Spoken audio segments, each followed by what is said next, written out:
Assalamu alaikum. Hope so you all are doing very well and great. So today I am going to discuss a short story, The Voice by V.S. Pritchett.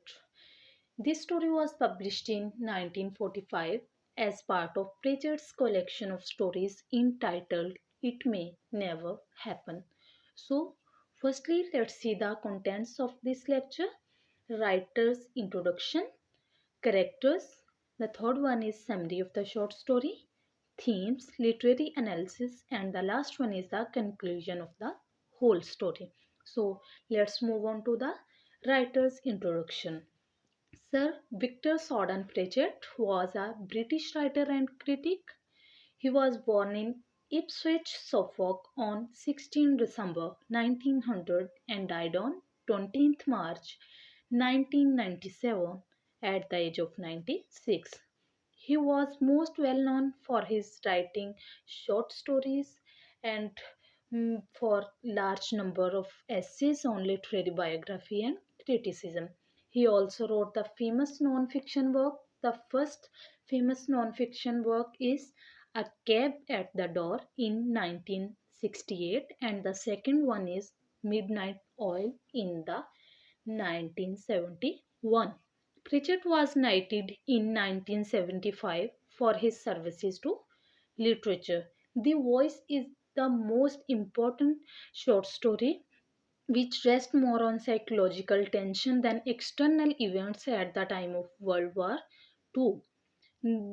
This story is based on the life during World War II. Let's see the awards and prizes of writer which he gave during his career in honor of his works. The first one is the Henneman Award 1969, Penn Award 1974, W. H. Smith Literary Award 1990, the Golden Pen Award 1993. So let's move on the characters of the short story. There are two main characters. First one is Mr. Frank Lewis and the second one is Morgan. So firstly we will discuss Frank Lewis. Frank Lewis जो होता है ये एक church का priest होता है और ये स्टैंडर्ड प्रीस्ट है और वो फील क्या करता है एक्स प्रीस्ट के बारे में। एक्स प्रीस्ट कौन होता है? जो यहाँ का सेकंड कैरेक्टर है हमारी स्टोरी का, मॉर्गन, वो होता है एक्स प्रीस्ट। तो ये जो लेविस है ये एक्स प्रीस्ट यानी कि मॉर्गन के बारे में क्या सोचता है कि मॉर्गन एक डेवल है। क्यों ये ऐसा क्यों कहता है? क्योंकि वो बहुत ज़्यादा शराब पीता है। मॉर्गन जो है वो बहुत ज़्यादा शराब पीता है, लेकिन जो लेविस है वो एक रिलीजियस इंसान है। ये अपनी रिलीजियस लाइफ के मोड के अंदर बहुत ज़्यादा स्ट्रिक्ट है और इनका स्टोरी के अंदर एक फनेटिक एटीट्यूड भी दिखाया गया है। But in the end of the story he realises that this fanatic attitude is not good at all. तो आफ्टर रियलाइजेशन ये अपना एटीट्यूड जो है वो चेंज भी कर लेते हैं, अपने एटीट्यूड को नॉर्मल कर लेते हैं। So it was the first character of this story and let's move on to the second character of this story. The second character is Morgan. Morgan जो है वो ये बेसिकली एक एक्स प्रीस्ट है। ये इतना ज़्यादा रिलीजियस नहीं है। क्यों?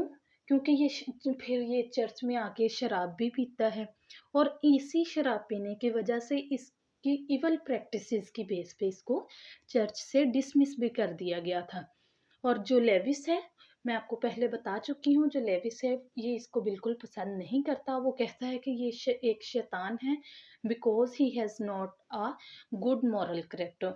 वो कहता है कि जो अपनी इखलाकियात अच्छी जिसके पास ना हो वो एक शैतान है। इसके पास इखलाकियात अच्छी नहीं है, ये शैतान है, ये डेवल है, ये एक जहन्नमी है, ये अच्छा इंसान नहीं है क्योंकि ये ड्रंकर्ड है। तो at the end of the story जो मॉर्गन है वो भी इस चीज़ के बारे में कन्फेस करता है कि हाँ ऐसा ही है, मैं ये सारी इवल प्रैक्टिसेस करता हूँ। वो अपना कन्फेस करता है इन सब का। So let's move on to the short stories summary. Summary जो है ये कहाँ से स्टार्ट होती है कि वर्ल्ड वॉर टू का टाइम पीरियड चल रहा है। इस समरी में जो दिखाई गई है वो लाइफ दिखाई गई है during the time of world war two. So world war 2 का टाइम पीरियड है, बाहर शेलिंग हो रही है, बॉम्बिंग हो रही है हर साइड पे। लेकिन जो मॉर्गन है वो क्या है, वो चर्च में बैठा शराब पी रहा होता है। तो ये एक कॉर्नर में बैठा है, एक साइड पे बैठा, चर्च की एक साइड पे बैठा शराब पी रहा होता है, और उसी साइड की तरफ आके एक बॉम्ब गिरता है, शेलिंग हो रही होती है, उसकी वजह से बॉम्ब गिरता है और वो एरिया जो है चर्च का वो गिर जाता है। और उस रबल में जो है वो क्या होता है कि उस रबल में ये फंस जाता है मॉर्गन। मॉर्गन की आवाज़ बहुत अच्छी होती है और वो वहाँ पे चैंटिंग शुरू कर देता है और वो वहाँ पे हिम्स को गाना शुरू कर देता है, हिम्स पढ़ना शुरू कर देता है। लेविस जो है लेविस जो है वो पहले ये सोचता है कि मैं इसको नहीं बचाऊँगा, अच्छा हुआ इसके साथ यही होना चाहिए था, क्योंकि ये इतना बुरा इंसान है, ये डेविल है, ये तो इविल प्रैक्टिसेस करता है। लेकिन जब मॉर्गन हिम्स गाना शुरू होता है, तो फिर वो रियलाइज़ करता है, वो कहता है कि ये मेरा एक मज़हबी फ़रीज़ा है, as a priest, as a human, मुझे उसको जाके बचाना चाहिए। और वो क्या करता है, वो उसकी हिम्स को सुनता है और उसको बचाने के लिए चला जाता है। जब वो रब्बल में जाता है, तो ये उसको रेस्क्यू नहीं कर पाता और ये भी मॉर्गन के साथ उधर ही फंस जाता है रब्बल में। तो ये दोनों वहाँ पे फंसे हुए हैं। इसका बहुत ये इसका एटीट्यूड इतना कोल्ड होता है, ये एक फ़नेटिक इंसान दिखाया गया है। एक मतलब कि एटीट्यूड वाला, स्ट्रिक्ट एटीट्यूड वाला दिखाया गया है। तो राइटर भी कहता है कि जो चर्च के प्रीस्ट होते हैं वो फ़नेटिक होते हैं, कोल्ड होते हैं, रिजिड होते हैं और अपनी स्पिरिचुअली वो स्नोबिश भी होते हैं, और कहते हैं कि ये बहुत स्ट्रिक्ट क्रिटिक होते हैं ह्यूमैनिटी के बारे में। तो वो कहते हैं कि ये इस प्रीस्ट जो हैं वो ये लेविस को करैक्टर को देख के कह रहा है कि जो प्रीस्ट हैं वो इस तरह के होते हैं कि वो सोचना शुरू कर देते हैं that they start believing that they are the chosen morally perfect and spiritually superior according to others. वो कहता है ये लोग सोचना शुरू कर देते हैं, ये समझना शुरू कर देते हैं कि हमें दूसरे लोगों से मॉरली और स्पिरिचुअली हमें चुन लिया गया है और हम सुपीरियर हो गए हैं, और they are not ready to forgive other human being. कहता है वो राज़ी नहीं होते कि वो किसी की गलती को भूल के या कुछ भी करके किसी दूसरे को माफ़ कर दें या उसको अपना लें। तो ये कहता है, जब ये दोनों, फिर हम दोबारा से समरी की तरफ आते हैं कि ये दोनों जो हैं, ये जो मैंने सब कुछ बताया ये राइटर्स अपने प्रीस्ट के बारे में कहता है। तो फिर हम समरी की तरफ आते हैं कि वो दोनों रबल में फंसे हुए हैं, और फिर क्या होता है कि मॉर्गन जो है वो लेविस को कहता है कि चलो तुम भी मेरे साथ हिम्स पढ़ना शुरू कर दो, लेकिन उसका इतना कोल्ड एटीट्यूड है, तो वो उसको कहता है कि वो एक एटीट्यूड वाला बंदा, वो उसको इग्नोर करता है, कहता है कि मैं ये नहीं पढ़ूँगा। तो वो चुप करता है और मॉर्गन जो है वो पढ़ना शुरू कर देता है, और कुछ ही टाइम गुज़रता है कि जो लेविस है वो भी उसके साथ हिम्स को पढ़ना शुरू कर देता है। और इसी तरह इनकी हिम्स की आवाज़ को सुन के आस-पास के लोग इन्हें ढूँढ लेते हैं और इन्हें रेस्क्यू करने के लिए आ जाते हैं और इन्हें रेस्क्यू कर लिया जाता है। तो इस स्टोरी का जो राइटर है, वो क्या कहता है कि ये स्टोरी एक इंसिडेंट से शुरू होती है चर्च के, और कहाँ पे स्टार्ट होती एक ख़त्म कहाँ पे होती है कि उन्हें रेस्क्यू कर लिया जाता है, और किस बिना पे कि वो हिम्स को पढ़ते हैं, और वहाँ पढ़ते हिम्स को पढ़ते-पढ़ते उनके दरमियान एक अंडरस्टैंडिंग हो जाती है, फ्रेंडशिप हो जाती है। तो जो राइटर है वो मोरल स्टोरी का क्या देता है, forget, forgive and accept people as they are with all their virtues and vices. कहता है कि लोगों को जिस तरह के वो हैं, उनको उन्होंने अगर कोई मॉरली गलत काम किया है, अगर उनकी इविल प्रैक्टिसेस हैं, तो उन्हें माफ़ करें, उन्हें भूलें, और उनको उनके हर अच्छी और बुरी आदत के साथ, बुराइयों और अच्छाइयों के साथ एक्सेप्ट करें। ये राइटर ने हमें मोरल ऑफ स्टोरी दिया है। So let's move on to the themes. और थीम्स इसमें क्या दिखाया गया है, इसमें there are two most important theme. The first one is the humanity, forgiveness, and the second one is divine power।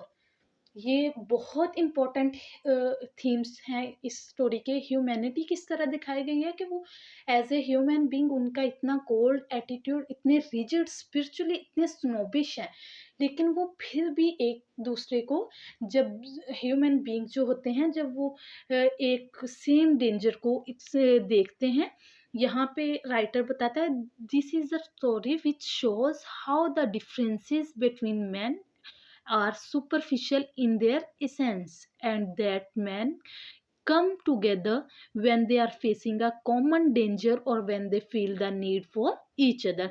Writer कहता है कि ये डिफरेंसेस होता है इंसानों की सोच में, उनके एटीट्यूड में डिफरेंस होता है, लेकिन क्या होता है कि जब दो इंसान या एक दूसरे को देख रहे होते हैं या सेम डेंजर को फेस कर रहे हैं, मुश्किल में होते हैं, तो वो एक दूसरे की मदद करने के लिए ज़रूर आते हैं, जैसा कि लेविस ने मॉर्गन की मदद की, और फिर जब वो दोनों रबल में फंस जाते हैं तो दूसरे लोगों ने इनकी मदद की और इन्हें रेस्क्यू किया। तो यहाँ पे जो है वो ह्यूमैनिटी का थीम हमें मिलता है। और फ़ॉरगिवनेस का क्या है कि पहले वो उसको बिल्कुल पसंद नहीं करता, वो डेविल कहता है और वो कहता है कि अच्छा हुआ, इसके साथ यही होना चाहिए था। लेकिन बाद में एट द एंड क्या होता है कि वो आ जाता है उसको बचाने के लिए और कहता है कि ये मेरा मज़हबी फ़रीज़ा है, मुझे उसको रेस्क्यू करना चाहिए। यहाँ पे क्या होता है, बाद में उनकी अंडरस्टैंडिंग भी होती है, उनकी फ्रेंडशिप भी होती है, और यहाँ पे हमें फ़ॉरगिवनेस का थीम मिलता है कि उसने उसे माफ़ किया और उसको एक्सेप्ट किया। तो यहाँ पे ये मोस्ट इम्पोर्टेंट थीम्स हैं, और डिवाइन पावर और होली पावर का जहाँ तक लिंक है, ये राइटर कहता है कि ये जो डिवाइन पावर है, ये हमारा कंक्लूजन भी है कि जो डिवाइन पावर है वो इंसान को हर मुश्किल हालात में जब वो होता है, जब वो डिवाइन पावर के असरात में होता है, मतलब कि जब वो हिम्स को पढ़ना शुरू कर देता है, अपनी डिवाइन पावर को याद करता है, तो डिवाइन पावर उसकी हर डेंजर में, हर ट्रबल में, हर मुश्किल में उसकी मदद करती है। So let's see the literary analysis of this short story. The first one is consonance. Consonance क्या है? Repetition of final consonant sounds. तो क्या होता है कि एक फ्रेज में, एक लाइन में कॉन्सोनेंट साउंड्स की repetition at the end of the word जो होती है वो होती है consonants. The first line is in the story, men have been streaking their lives working and digging for hours। तो यहाँ पे ing वर्किंग में, स्ट्रिकिंग में, डिगिंग में आया है, तो ये है consonance. And the second one is the tick lock of the word went on. यहाँ पे जो टिक और लॉक में के जो consonance at the end of the words जो रेपिटेशन हुई है, ये हमारा कॉन्सोनेंट है, it is called the consonant. I locked up at 8 o'clock last night. यहाँ पे at the end of the words जो टी की रेपिटेशन हुई है, ये हमारी इस स्टोरी में कॉन्सोनेंस है।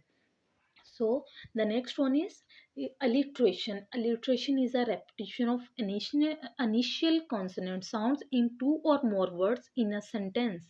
For example, the rescue workers were digging again। मतलब कि W की रेपिटेशन हुई है, कॉन्सोनेंट साउंड की रेपिटेशन हुई है वर्ड्स के स्टार्ट में, तो यहाँ पे ये हमारी लिटरेशन है। They are having ready raw. तो यहाँ पे रेडी रॉ में जो है आर की रेपिटेशन हुई है वर्ड के स्टार्ट में, तो ये हमारा अलिट्रेशन है, it is called alliteration in this story. The second one, third one is assonance. Assonance is the repetition of vowel sound two or more than two words in a sentence. For example, the voice had not stopped singing। यहाँ पे क्या है कि दो words में, sentences में, phrases में जो है वॉल साउंड की रेपिटेशन जो है वो एजोनेंस कहलाती है। तो यहाँ पे ओ जो है ये वॉल साउंड है, नॉट स्टॉप दोनों में ओ का साउंड यूज हुआ है, तो ये हमारी रेपिटेशन है, तो ये हमारा एजोनेंस है इस स्टोरी में। The next one is I am an old man Lewis and I can't understand it. I have been down here every since the rates go bad. तो यहाँ पे जो है repetition of wall sound, I की repetition हुई है, तो ये हमारा एजोनेंस है। The last point is the conclusion of the whole story। तो यहाँ पे क्या कंक्लूजन निकालता है कि यहाँ hard times and troubles had United them at it is their ability to unite human beings and it is main theme of the story। यहाँ पे हमें वो ये बताता है कि जो मुश्किलात होती हैं, जो हार्ड टाइम होता है, ये क्या करता है, ये इंसानों को यूनाइट कर देता है, इनमें इत्तेफाक कर देता है। जितना भी जब हार्ड टाइम आता है, बेशक एक दूसरे से नफरत करते हो तो ह्यूमन बींग्स जो हैं एक दूसरे की मदद के लिए आ जाते हैं।